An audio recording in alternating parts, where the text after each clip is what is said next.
You will hear a number of different recordings, and you will have to answer questions on what you hear.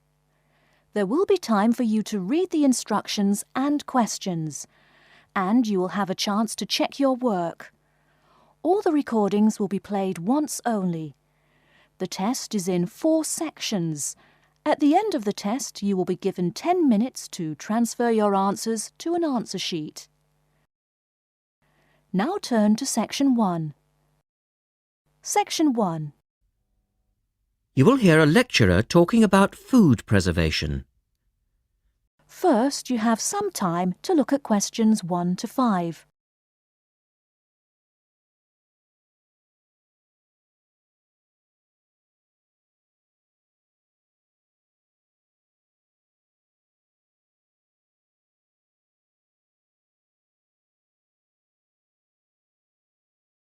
In today's lecture, I'd like to look at the topic of food preservation and start by asking the obvious question, why do we need to preserve food? Well, apart from keeping it fresh for our daily needs, many foods, such as fruit and vegetables, are only available at certain times of the year. So if we want to be able to eat these foods all year round, we need to preserve them. We also need to preserve food for export overseas, to make sure that it doesn't perish in transit. And lastly, we need to be able to preserve food for when there are food shortages. There are a number of methods of preserving food which involve both high and low temperatures, chemicals, irradiation, and drying. Let's have a look at these in turn. In the 1870s, the French scientist Louis Pasteur showed that microorganisms in food could be destroyed by raising the temperature of the food, a process now known as pasteurization. This involves heating milk to just 65 degrees Celsius for 30 minutes. A new method, the ultra-high temperature, or UHT process, involves heating milk to 150 degrees Celsius for 3 seconds. The advantage of treating milk in this way is that it lasts much longer, though I tend to feel, and I'm sure many of you would agree, that taste is somewhat sacrificed in the UHT process. Tin cans were first used in the early 1800s to store and preserve food. Just as they are now, the cans were tin-plated steel containers, and the process had the advantage of being cost-effective. Unfortunately, however, there were many early cases of food poisoning because the canning process was not fully understood at that stage. We now know the exact temperature and length of time each food needs for proper preservation, which has greatly reduced the risk of food poisoning. People living in cold climates often preserve food by burying it in the snow, and the Romans knew all about the advantages of packing food in ice. But for most people, this was not an option until the invention of the refrigerator in 1834. Today, however, refrigeration is the most important means of preserving food because the food stays fresh without needing to be treated. However, refrigeration requires an electricity supply, and unfortunately, if the power goes off, so does the food.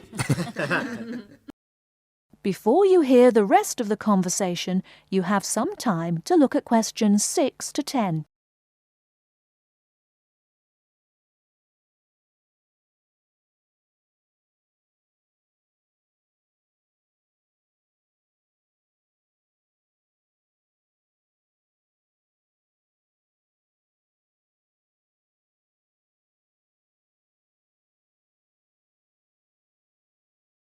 Now listen and answer questions 6 to 10. A variety of chemicals can be added to food, and you'll find their names listed on the labels of cans and bottles. Salt is probably the oldest of all the chemical preservatives and was used by many ancient civilizations for many years. Sugar also acts as a preservative and is used to preserve jams in much the same way that vinegar is used to pickle foods. Chemical preservatives are effective, but they do not suit all foods, and the processes involved are time-consuming. Another method of preserving food is by drying it. Most foods are 75% to 90% water, so if you remove the water, the microorganisms simply can't survive. When food is dried, it not only lasts a long time, but it also becomes much lighter, which is a big advantage, as this makes it cheap to store. Though some people argue that valuable nutrients are lost in the process. Early methods for drying food involved cutting it into strips and hanging it in the sun or over fires. But there are now a number of more modern methods which involve the use of recent technology. One of these is known as roller drying, and it's a highly effective way of making dried foods from liquids, such as soup.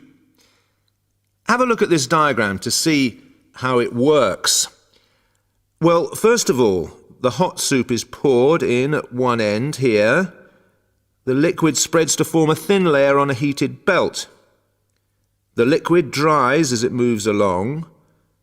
By the time it reaches the end of the belt, all the water has evaporated, leaving only dry powder.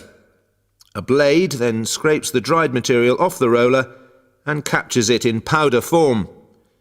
All you have to do is add boiling water, and you have your hot soup back again, ready to drink.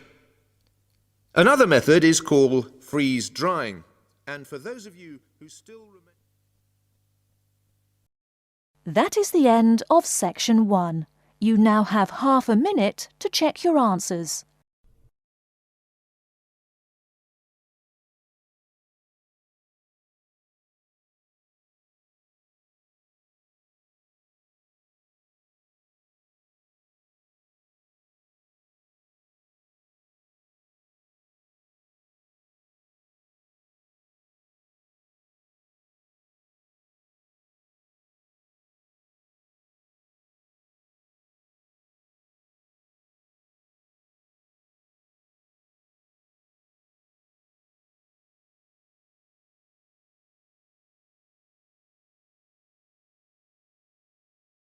Section 2.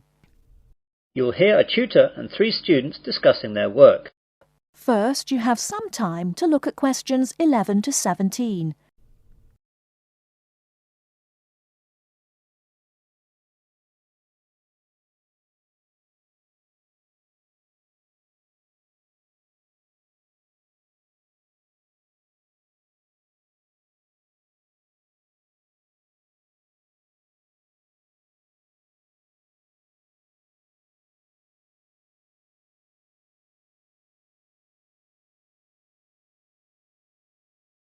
Now, listen carefully and answer questions 11 to 17. Good morning everyone. Well, in today's tutorial we're going to discuss the essays that you have to submit by the end of next week. Some of you will have already started them, which is good, and if you haven't, well, that's okay, but you'll have to get a move on. So, let's begin with you, Simon. What's happening with you? Well, I've made a start on it. I researched the background quite extensively last weekend, and I should get to the writing stage tomorrow with a bit of luck, and I'll get finished at the weekend. What are you writing about? I decided to look at the car manufacturing company Jaguar, examine the problems they had with reliability in the 1970s and 80s, how they dealt with it, and how it affected their marketing and sales strategy. That sounds pretty interesting. Any problems with that? At the start I had problems getting information from that far back, but after rooting around in the library I found some magazines which gave me information and also gave me references to find other stuff. It seems now the only problem is keeping to the 4,000 word limit. It just seems that I have so much to write about. It seems I'll need 5,000 or even 6,000 words to be able to cope. Yes, your essay title seems to me to be very wide-ranging. Would you think about cutting out part of it? How about looking at their sales and marketing strategy, but only mentioning the problems in the 70s and 80s and not going too far into it? That's a good idea. That will make it much easier to handle. By the way, how do you want us to hand in our work? Do you want us to drop in a hard copy to your office? You could do that, but I'd prefer it if you just emailed it to me as an attachment. You've all got my address. If not, give it to the secretary, clearly marked that it's for me. Right, Jennifer, how about you? I've not really got going on it yet, but I have decided on a subject. I'll try and do some research during the rest of this week, and I should get writing this weekend. Okay, what are you writing about then? I want to look into how supermarkets use market surveys to develop their products. Will you have enough time to find out what sort of things that the supermarkets do? You won't have much time for that. I should be okay. I've had a look in the stack system in the library and I found a magazine that surveyed all the UK major supermarkets and a trade publication that analysed the same things in Canadian supermarkets. Be careful about using their conclusions too much.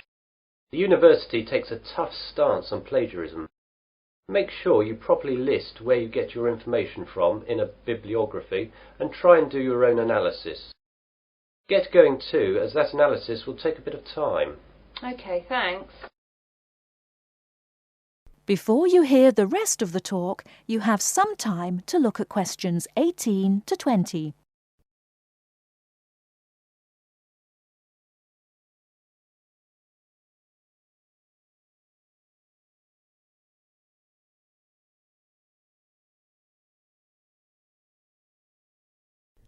Now listen and answer questions 18 to 20.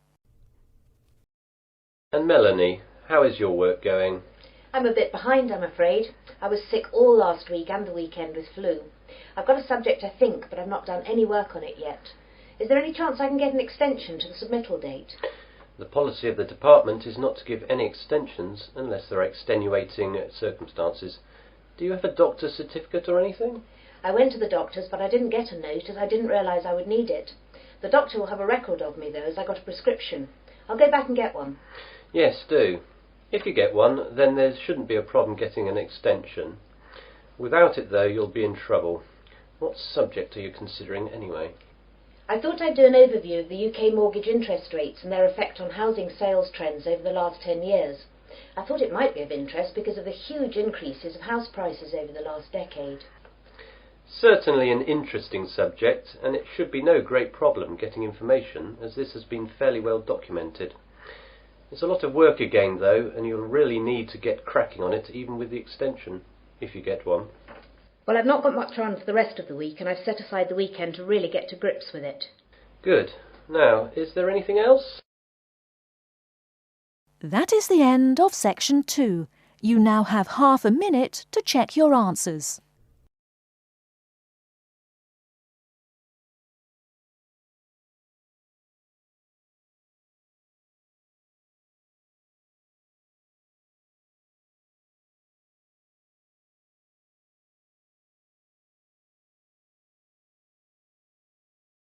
Section 3. You will hear a conversation between two students, Peter and Susan. They will talk about their activities at the weekend. First, you have some time to look at questions 21 to 24.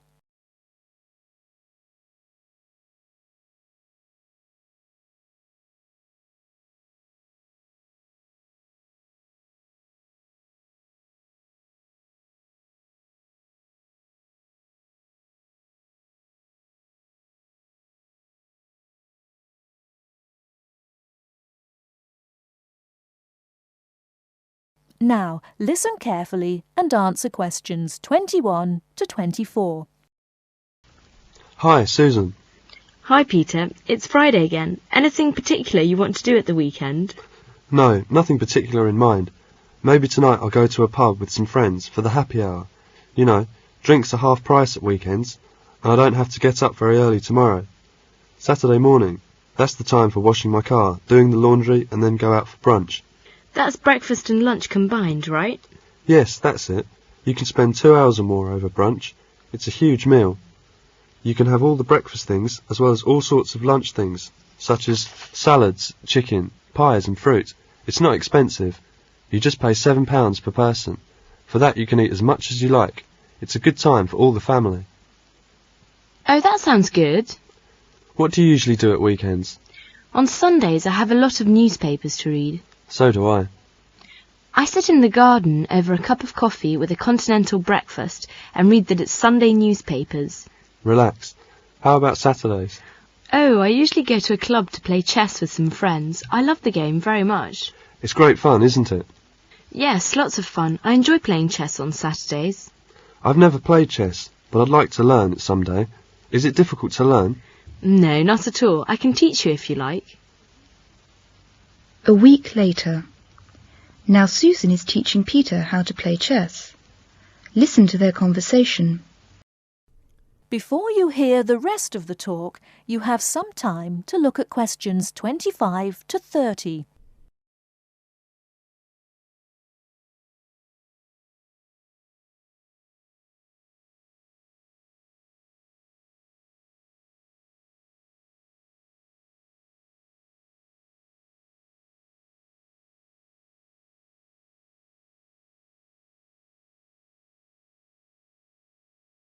Now listen and answer questions 25 to 30.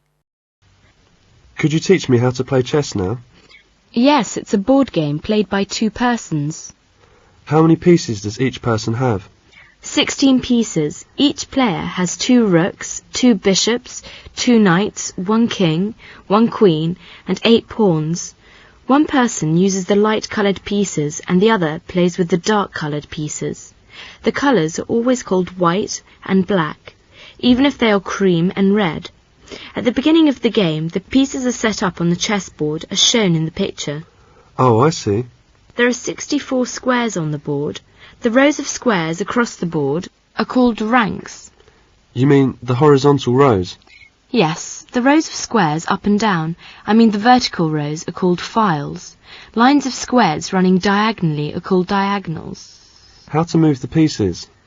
There are some rules. Each of the pieces has to move in a certain way. The players take it in turns to move their pieces and can move only one piece in each turn. Once you have touched a piece, you must move it. After you have moved it and taken your hand away, you must leave the piece where it is. So, you are not allowed to change your mind? No. Each player has 2 knights, a king's knight and a queen's knight. They are shaped like a horse's head. The knight is the only piece which can jump over pieces. It can jump over pieces of its own colour, or over enemies' pieces. The knight can move in any direction, forwards, backwards, or to either side, but it always has to move 3 squares at a time. When the knight moves, it must go 2 squares in one direction and then 1 square to the side. I have to remember this. What is the aim of the game? Well, it's to trap your opponent's king so it can't escape being captured. That is, there are no squares for it to escape to, no pieces to protect it, and no pieces to capture the checking piece. When this happens, it is called checkmate, and the player with the checking piece or pieces wins. I'm afraid I need a lot of practice. Thank you very much. That is the end of section 3. You now have half a minute to check your answers.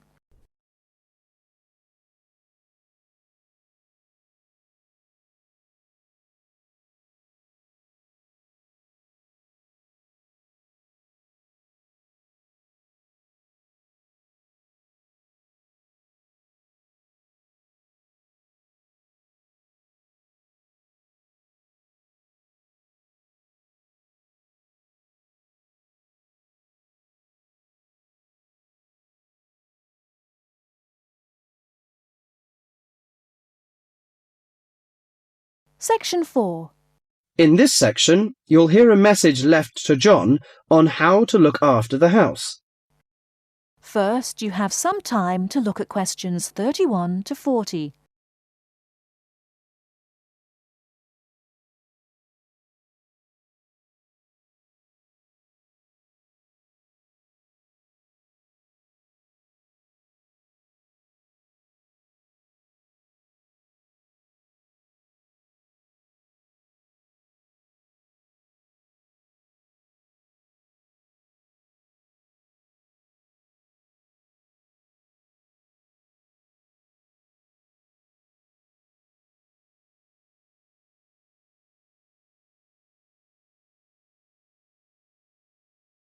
Now listen carefully and answer questions 31 to 40.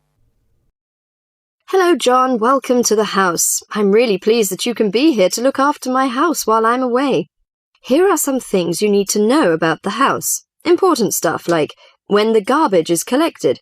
In fact, let's start with the garbage, which is collected on Friday. Just write garbage on the calendar on the days they take it away. Put it out on Friday every week. That'll be Friday the 22nd, Friday 29th and Friday the 5th.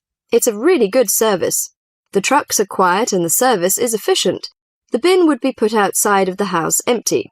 It's a good idea to put it away quickly. This street can be quite windy. I once watched my next-door neighbour chase her bin the whole length of the street. Every time she nearly caught up with it, it got away again. The waste paper will be collected this Tuesday. That's Tuesday the 19th. There's a plastic box full of paper in the front room. Please put it out on Tuesday. The truck will come during the day. If you don't mind collecting old newspapers and other paper and putting them in the box, I'll put it out when I come home. The paper people only come monthly. I have some things to give to charity in a box in the front room. Would you put it out on Monday the 25th, please? It's a box of old clothes and some bed linen which I've collected, plus a few other bits and pieces. The charity truck will come by during the day on the last Monday of the month. Like the paper people, it comes monthly. If you want to use the library, you'll find it on Darling Street. I've left my borrower's card near the telephone. It has a very good local reference section if you want to find out more about this city. The library is open from 9 a.m. to 5 p.m., Monday to Saturday. I'm sorry to say that we don't have a cleaner. Oh yes, filters. Would you please change the filters on the washing machine on the last week of the month, no matter which day? We find that the machine works much better if we change the filters regularly. The gas company reads the meter on the 30th, the last Saturday. I think that's all the information about our calendar of events. Well, John, I'm trying to think what else I should be telling you. As you know, I'm going to a conference in London. I hope to have a little time to look around. It's a great city. I do hope I manage to get at least some of the theatres and museums. I'm looking forward to all the things I have to do at the conference too. I'm giving a paper on Tuesday the 26th, and there are a couple of exciting events planned later in the conference programme. I hope to meet up with an old teacher of mine at the conference. She taught English literature at my high school, and we've kept in touch through letters over the years. She now teaches at the University of Durham, and I'm really looking forward to seeing her again. By the way, I expect you're hungry after your trip. I've left a meal in the refrigerator for you. I hope you like cheese and onion pie. Would you do me a favour, please? I haven't had time to cancel an appointment. It was made a long time ago, and I forgot about it until this morning. It's with my dentist for a checkup on Thursday the 28th. Could you please call the dentist on 8162-525 and cancel the appointment for me? Thanks a lot, John. One last thing. When you leave the house, make sure the windows and doors are shut and set the burglar alarm. The alarm code number is 9120. Have fun. I'll see you when I get back. This is your friend Martha, saying goodbye. That is the end of section 4. You now have half a minute to check your answers.